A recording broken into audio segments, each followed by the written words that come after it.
everyone! Welcome back to my YouTube channel. Ngayon po, meron na naman po tayong i-food rate. May nabili po akong isang uri ng ready-to-go food sa 7-Eleven. Nabili ko po ito sa halagang 59 peso. Ang nakalagay dito is tamago musubi, isang uri ng Japanese sweet omelette wrapped in nori.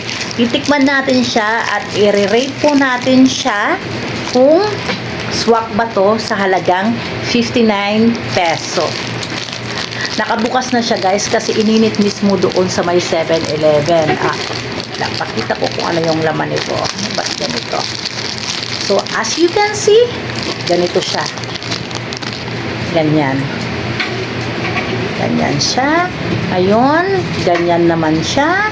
Wait lang, parang ganyan siya guys. Ayun. Eto po siya. Mainit-init pa. Ito, try natin.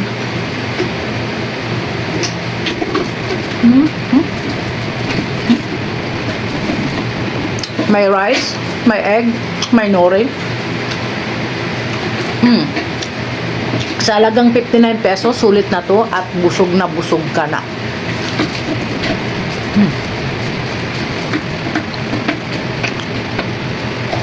Ang food rate ko dito is from 1 to 10 is 9.1.